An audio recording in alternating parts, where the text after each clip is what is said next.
Olá, sejam bem-vindos a mais um episódio do Conexão Mercado, que hoje recebe uma convidada que esteve com a gente no Talk do Dia do Mídia. Naquela ocasião, fizemos o convite para ela participar da 4ª temporada do Conexão Mercado. Ela aceitou e hoje ela está aqui com a gente. Seja bem-vinda, Yáscara Souza, CEO da Brado Comunicação. Obrigada pelo convite. Estou muito feliz de estar aqui com vocês. Yáscara, eu acho você uma pessoa muito bem... se movimenta bastante dentro do seu segmento. Eu acompanho as suas redes sociais, muita gente, né, no mercado, se não todo o mercado aqui, conhece você, conhece teu trabalho, conhece os teus números dentro desse trabalho. Eu acho teu brand pessoal, mesmo que não seja intencional, você é uma pessoa muito bem posicionada. E aí eu queria saber o que está por trás disso, ou então a origem disso, a tua história com a publicidade, com o marketing, como tudo começou. Eu vou contar. Poucas vezes eu falo sobre a história de como começou, mas eu acredito que foi uma forma muito natural. A minha geração, né, a geração dos anos 80, 90, enquanto criança, tínhamos uma relação muito diferente com propaganda. A propaganda era quase o shorts do YouTube. Então, era algo que trazia a gente prazer de ouvir, ver, gravar. E eu sempre tive uma relação muito próxima com isso. Eu sempre tive, na publicidade, um momento de encantamento, de relaxar, um momento de prazer. Então, no momento de entrar no mercado de trabalho, foi muito natural ter escolhido publicidade para começar a estudar. E dentro desse caminho, né, eu fiz muito estudo sobre direção de arte, sobre produção visual, sobre conexão neural com produção visual dentro da comunicação. E foi desenvolvendo em mim cada vez mais paixão sobre o negócio.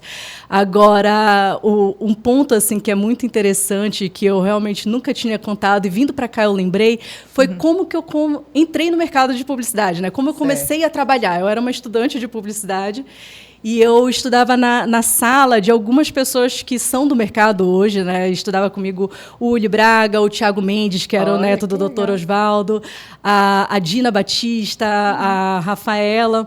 E em um dado momento... A Mafra da Ilha, exato. Maravilhosa. Em um dado momento, eles faziam aniversário, eu citei eles porque eles faziam aniversário muito perto. Eu não lembro exatamente quanto que era, mas eles me pediram para fazer um convite de aniversário. E como eu sempre tive essa sinergia com direção de arte, com recorte e tal, e com conexão com computador, e naquela época era difícil ter pessoas que conseguiam fazer, né? Eu fiz o convite e era do Thiago, da Dina, e eu não lembro se era da Rafa junto. E esse convite rodou. Uma semana depois, o Thiago chegou para mim e falou assim: Yáscara, meu avô viu e ele quer conversar contigo. Um convite de aniversário de amigos. De aniversário de amigo. E eu fui na Mendes, né? Foi meu primeiro emprego, foi estágio na Mendes Comunicação, que eu tenho muito carinho, muito respeito. E, assim, entrar na Mendes foi um mundo, né? Eu lembro de cada momento, entrando ali naquele corredor, Dr. Osvaldo, uma foto dele com Albert Einstein, já era super impactante. Ele fez a primeira temporada do Conexão Mercado com a gente. Nossa. Foi uma honra. Uma honra. É uma aula, né? É uma aula. Um homem com uma educação assim, igual, assim, um nível de conhecimento de mundo absurdo. E eu fiz a minha entrevista com ele. A minha primeira entrevista de trabalho foi com ele. Tinha um leão de ouro assim em cima da mesa. Eu falei assim, nossa, é isso que eu quero. E ali foi onde eu assinei embaixo. Falei, não descanse enquanto eu não tiver isso. Ainda está aí no meu checklist, ainda não tenho, mas foi uma grande entrada e foi uma entrada que me ensinou muito. E, a partir de então, todo novo cliente que vinha, ou da agência até hoje, eles vêm através de conexões, eles vêm através de convites, de alguma forma. A gente não tem um sistema muito de prospecção de novas contas, mas essas nossas conexões nos trazem aí, de certa forma, outros clientes, um que indica o outro. Mas da Mendes você já fundou a Brado? Ou não? Teve uma jornada aí? Teve uma super jornada. Da Mendes eu saí e me formei, né? Me formei aqui em Belém, na UNAMA. E depois eu fui estudar. Fui estudar em São Paulo, passei 6 meses, mas logo depois, em seguida, eu fui fazer pós-graduação em Lisboa, passei 1 ano e meio, depois eu fui fazer mestrado em Barcelona, passei mais 2 anos e meio. E ali eu passei por algumas agências que já eram globais, sabe? Certo. E tive um pouco mais de contato com marcas globais ali, com a forma de trabalhar e com a forma de pensar e com a forma de nos mover e de sermos ágeis a nível de adaptação ao que o cliente quer. Certo. E quando eu voltei para o Brasil, eu voltei trabalhando na Chão em Teto, na Brasil Brokers, como gerente de marketing ali. Porque a minha sócia, Lorena, era filha da Ângela. Então, assim, todo mundo estudava junto, né? Então, eu estava esperando ela voltar para Belém para a gente fundar. E aí, alguns meses depois, a gente fundou a agência, eu e ela. Então, teve uma jornada aí antes de chegar a fundar a agência. A agência tem 15 anos. Nossa, 15 anos. É uma jornada longa, né? É uma jornada longa. E acho que é muito legal, porque você viveu fora, trabalhou, atuou no mercado fora, o que deve ter te dado um know-how, mas também essa possibilidade de... A gente está falando de outros tempos, onde as pessoas... A gente hoje tem, né, excelentes formas, hoje é muito mais ampla a forma da gente buscar esse conhecimento. Você foi lá e bebeu da fonte. E isso é muito legal para o teu currículo, para a tua trajetória e para compartilhar. Eu imagino que essas mudanças, esse contato com essas marcas globais, independente ali da parte técnica, que eu falo que a gente aprende, mas, sobretudo, a parte de mudança de mentalidade, de você olhar por outras perspectivas, né, ter outras percepções. Geralmente, quando a gente sai da nossa, né, do nosso mundo ali, que seja da nossa cidade, a gente tem essa abertura na nossa visão. E você lá atrás teve essa oportunidade, provavelmente deve ter escutado bastante aquela coisa, por que você voltou para o Brasil? É verdade. Né? Porque é uma muito, coisa... até hoje. É uma coisa do brasileiro. Acaba de quem escuta ter isso. E principalmente a gente que está na região norte, né? Eu sou casada com um catalão, inclusive. Me casei lá na época. Olha! E aí todo mundo me pergunta por que eu voltei. É um questionamento grande isso. Mas quando você estava lá, você pensava em voltar ou aconteceu? Eu tinha um acordo com os meus pais, eu tinha um acordo. Assim, eles, óbvio, nessa época nós éramos estudantes, né? Então existia algum financiador. Sim. E esse financiador eram meus pais. Minha mãe sempre... ao financiar qualquer tipo de passo meu e dos meus irmãos, ela fez um acordo com a gente, que a gente voltaria para Belém. E voltaria para Belém para gerar novos empregos. Então, a gente sempre teve esse acordo. Eu sabia que era uma data... Cumpriu a palavra, né? Exatamente. Era uma data que eu tinha fim. Tinha início, meio e fim ali. Cumpri a palavra. Ela cumpriu a palavra com a mãe dela, não é porque é mãe, né, que não ia cumprir. Não é. E acho que agora falando de comportamento do consumidor, que mudou bastante. Como você vê hoje esse comportamento do consumidor impactando as estratégias dentro da publicidade?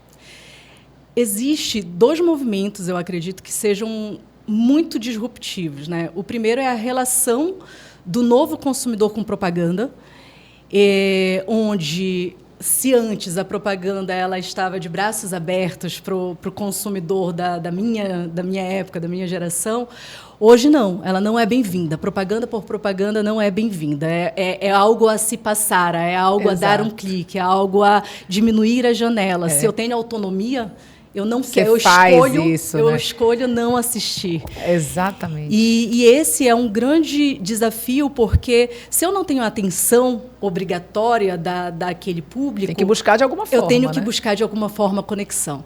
E como que eu encontro essa conexão, além da atenção da tela ou da atenção do rádio? Essa conexão está na experiência. Esse é o primeiro ponto, né? É conseguir a atenção, conseguir conectar com esse novo público, que é muito mais difícil, é muito mais desafiador. Não por ser impossível, mas porque o que nós aprendemos, o que nós vivenciamos historicamente, é completamente diferente do que hoje a gente precisa fazer para conectar com o novo consumidor. E o segundo ponto é a relação direta com as marcas. Antigamente, assim, não é antigamente, mas as pessoas que estão ali entre os millennials, entre os 40 anos, 30 anos, elas tinham uma relação com a marca que é: eu desejo, eu possuo. Hoje, os mais novos, eles não têm interesse de possuir. Isso não é o motivador. Eles têm o interesse de se expressar. Então, o consumo pelo consumo, ele já nem é um conceito que é legal para essa juventude. Eles precisam se expressar através da marca. Então, eu preciso começar pelo porquê.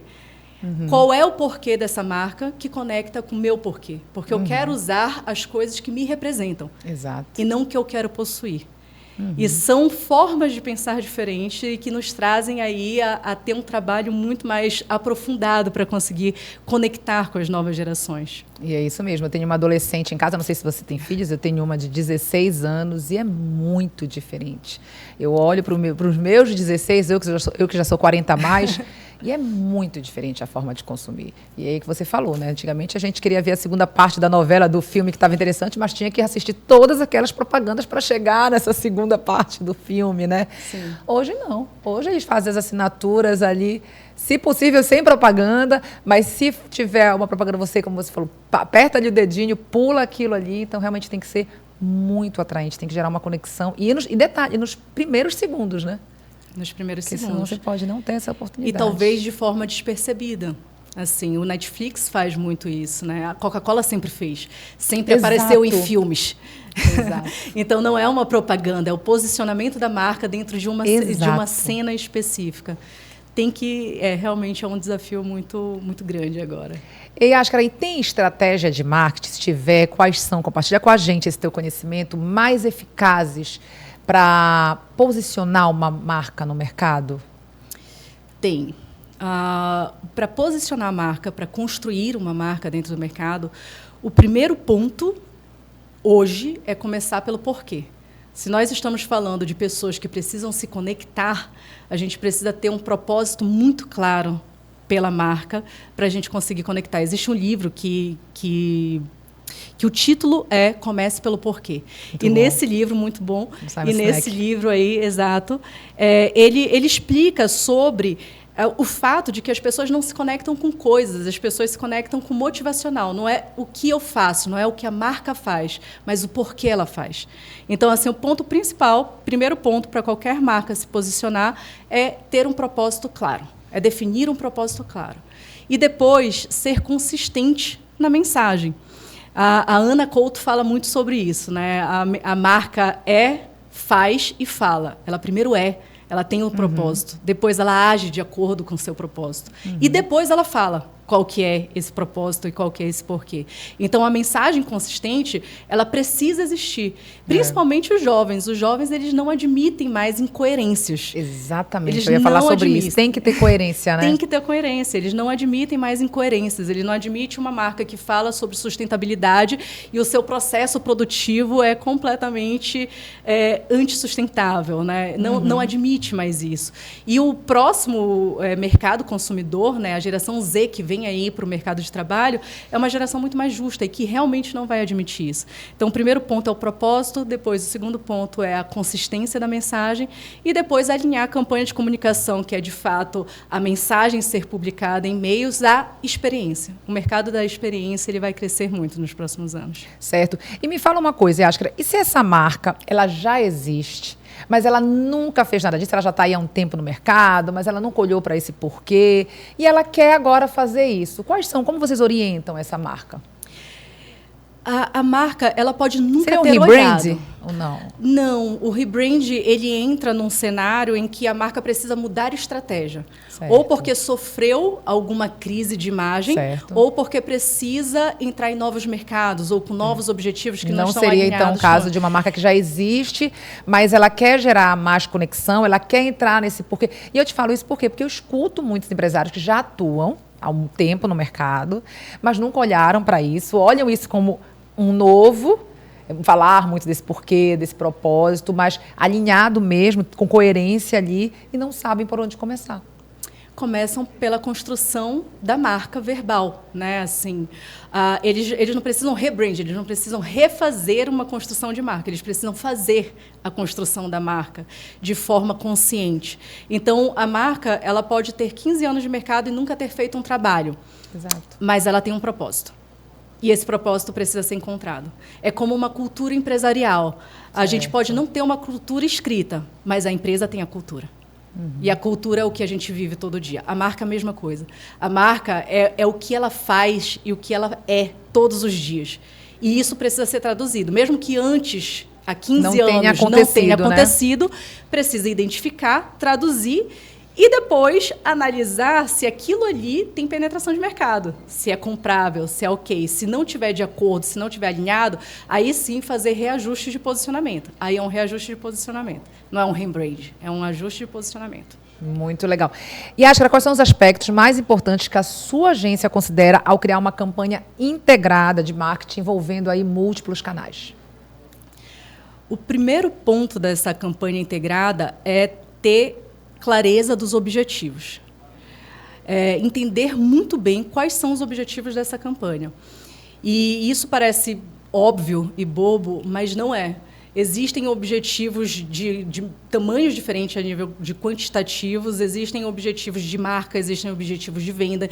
Então, a gente precisa primeiro entender quais são os objetivos, para depois determinar quais são os canais que a gente vai distribuir. Cara, eu vou fazer aqui um adendo, porque isso é muito importante. Porque, às vezes, a gente vê, inclusive, olhando por esse ponto de vista, por isso que é muito legal. Sabia que eu acho que era trazer bastante conhecimento aqui para a gente?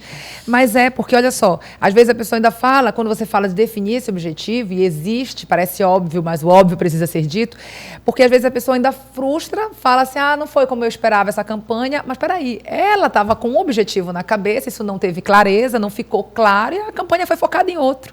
Então, isso é um ponto muito importante a ser falado, pode continuar. Com certeza, e esse ponto são objetivos tangíveis, não são objetivos, eu quero ser mais conhecido. O que é ser mais conhecido? Certo. Ser mais conhecido é duplicar o número de pessoas que se relacionam contigo dentro das redes sociais. Ser mais reconhecido é fazer uma pesquisa antes e uma pesquisa depois de opinião pública e entender que a tua marca entrou entre as 5 mais reconhecidas do segmento. Então, o objetivo ele tem que estar atrelado a um determinante mensurável para que ele seja um objetivo tangível. E esse é o primeiro ponto. Depois, esse objetivo ele precisa estar atrelado a um orçamento. Não adianta a gente não falar sobre orçamento, porque ele é um grande limitador de veículos de comunicação off e de on também, né? Hoje o Google ele é um grande competidor direto de televisão aberta a nível de valores até.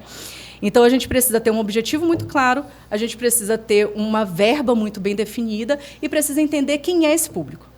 Porque, como a gente discutiu aqui antes, a gente comentou aqui antes, esse público ele não está no mesmo lugar mais. Exatamente. Quem é o público? A gente vai falar com o público que está sentado atrás da TV, porque existe um público sentado atrás da TV, mas é o público que eu quero falar. Então, determinar... Com quem você quer falar, né? Exatamente. Determinar exatamente com quem você quer falar é um passo principal para a gente conseguir fazer uma campanha 360, porque o 360 não necessariamente são todos os veículos de comunicação, todos os meios de comunicação, todas as ações de marketing. Não é necessariamente isso. O 360 é a gente falar, ok, a gente vai usar on, off experiência.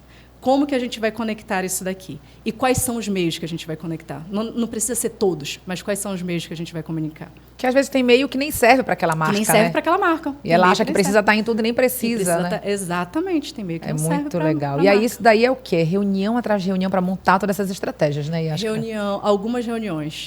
Reuniões curtas. Não é aquelas que poderiam ser feitas por um e-mail, não, né? Reuniões curtas, reuniões de validação. Isso, e eu acredito muito nisso, porque tudo começa na clareza. A clareza, ela te poupa muita frustração lá na frente, nesses resultados aí. Qual a importância das campanhas de marketing baseadas em dados e como a sua agência utiliza para criar estratégias mais eficazes? Não existe campanha sem dados, né? Assim, não deveria existir, pelo menos, porque toda a decisão de verba publicitária, toda a decisão de verba de marketing, ela precisa ser tomada baseado no histórico do que aconteceu e nos resultados desse histórico. Então, a gente parte do princípio que qualquer proposta, falando logo do princípio, qualquer pessoa, qualquer empresa que entre na agência e me peça uma consultoria ou uma proposta comercial, essa proposta ela não vai desatrelada a uma pesquisa de dados sobre aquela empresa. Certo. Não existe nenhuma proposta comercial da agência que é um orçamento, por exemplo. A gente sempre mapeia aquela empresa para entender se ela tem potencial de chegar aos objetivos que ela traz. Porque ela sempre vem com objetivo. Perfeito. Então, assim, qual que é o potencial dessa empresa de chegar nesse objetivo, de atingir esse objetivo? Eu vou conseguir? Eu não vou conseguir? E eu vou conseguir atender essa empresa com qualidade? Ou eu não vou conseguir atender essa empresa com qualidade? É o momento que a gente também identifica que se nós temos tamanho suficiente para atender, ou se aquela empresa precisa de uma outra consultoria. Então, a gente já parte do princípio que toda a nossa decisão é baseada em dados dentro da agência. Não existe, a campanha foi um sucesso sem por que foi um sucesso. E esse é um desafio que a gente tem muito grande no off. Porque quando a gente faz a campanha on, os dados eles estão ali em tempo real. Certo. Quando nós fazemos campanha off, a gente tem um dado principal, que é o número de entrantes dentro do ponto de venda, ou o número de compras, ou o número de faturamento. Mas todos os outros dados, né, se conectou, se gostou, se a marca ganhou relevância, se não ganhou, a gente não consegue medir muito em tempo real. Esse é um grande desafio que a gente tem hoje. E com experiência também, com marketing de experiência é um grande desafio. A gente precisa fazer pesquisas e lidar com o cliente que responde ou não essa pesquisa para conseguir trazer dados. Você falou aí de consultoria, então conta pra gente um pouquinho como a Brado atua, quais são os braços da Brado Comunicação. A Brado é dividida hoje em 3 braços específicos. Um é publicidade, que é o nosso core principal, assim, é o minha menina dos olhos, né? A minha... Ela fala, os olhos brilham. Fala da publicidade. É o meu negócio. Começou com publicidade, é onde tem a criação, é onde estão as estratégias, é onde estão os dados, é onde está a inteligência da agência. E tem o braço de serviços, que é um braço novo. Nós abrimos faz 2 anos, mais ou menos, um braço de serviços que se chama Brado In-House. O que significa isso? A gente entendeu que o mercado cada vez mais estava se adaptando para equipes internas de marketing. As empresas queriam equipes internas de marketing, porque tinha mais agilidade, mais autonomia sobre a criação. Próximos ali, né? Próximos do dia a dia, e eram mais assertivos, porque estava próximo do cliente. E quando a gente identificou isso e começou a ser demandado do nosso cliente, assim, nossa, eu quero uma criativa e um social media aqui dentro. E a gente mandava o nosso time. Quando viu que quase 100% dos nossos clientes tinham uma estrutura dessa, a gente criou uma empresa só para isso. Então, hoje a gente oferece in-house mista, que é metade do time de criação dentro da empresa, metade do time de criação, principalmente de dados, que é um time mais robusto, né, de dados e inteligência, eles estão dentro da agência, mas a gente conecta isso a um time de dentro do cliente. Então, tem a Brado Serviços, a Brado Publicidade, e tem a Mix, que é de eventos corporativos. Então, a gente faz ações e eventos corporativos no Brasil inteiro. E aí, a gente atende o Brasil inteiro. São 16 estados hoje, com 3 bases, né? Tem Belém, Brasília e São Paulo.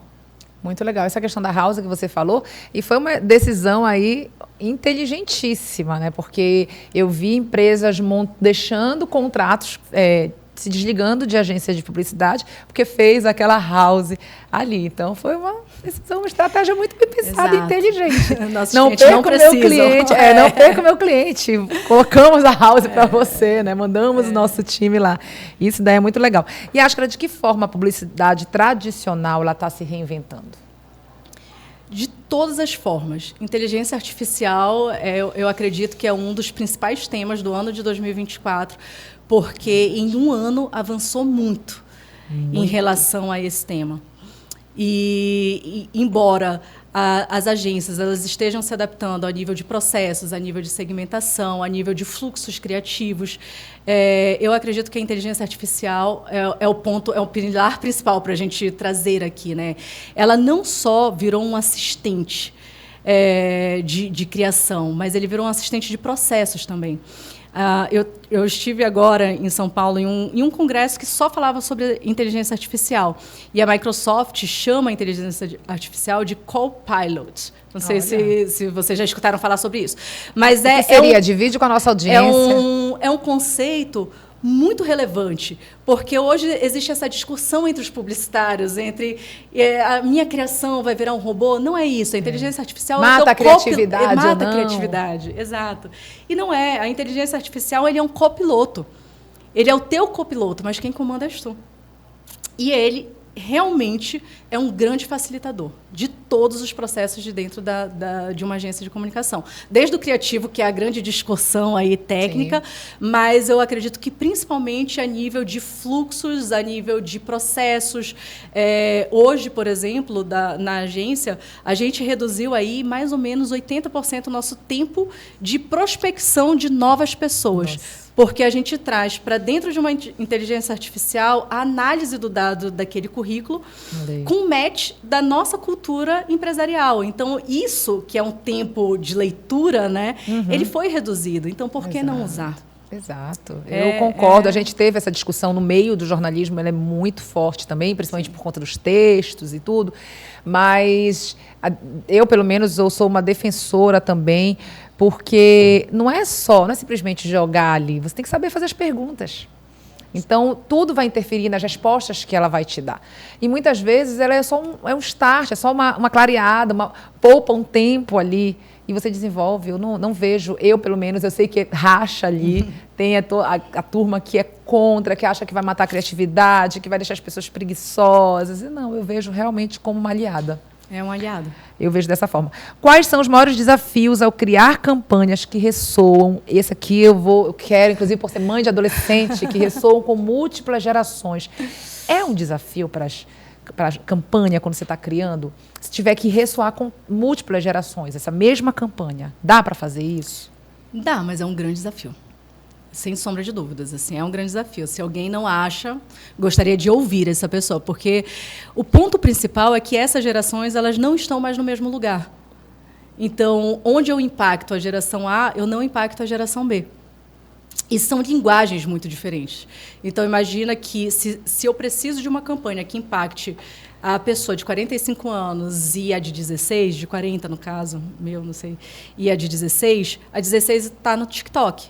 Ela está consumindo informações de 15 segundos. Informações que não necessariamente são publicidade. Exato. E a de 40, ela pode estar ali olhando uma TV tranquilamente, vendo jornal, lendo notícia dentro de um portal de jornal. Então, as pessoas estão em locais muito diferentes e que têm linguagens muito diferentes.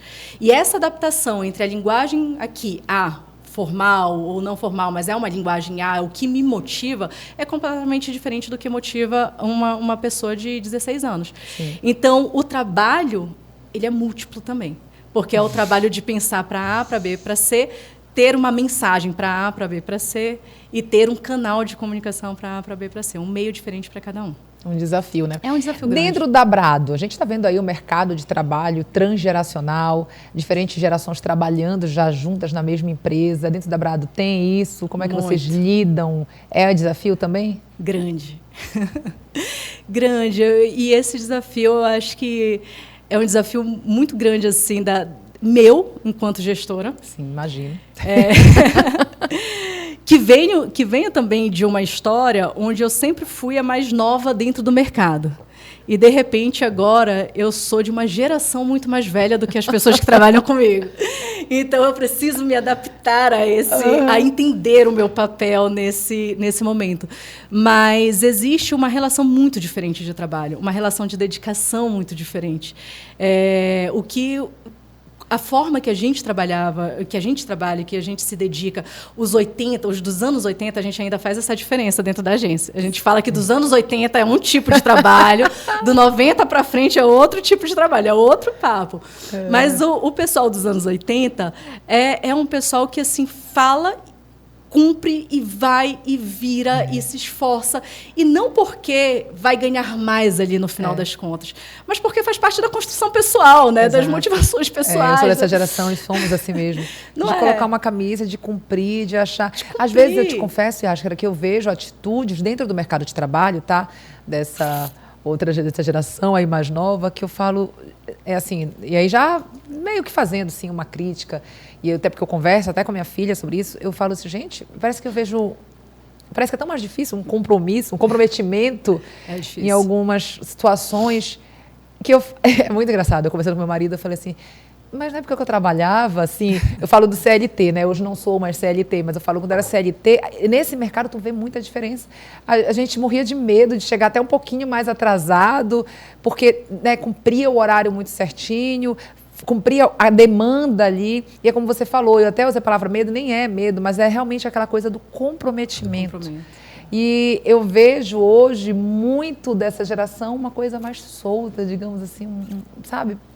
Eu não sei, eu acho bem diferente nesse sentido. É muito diferente. Mas fica aí a discussão do quem que está certo, quem que está errado, sabe? Porque... Eu acho que não tem, eu acho que é mais adaptabilidade. É adaptabilidade. É a gente se adaptar.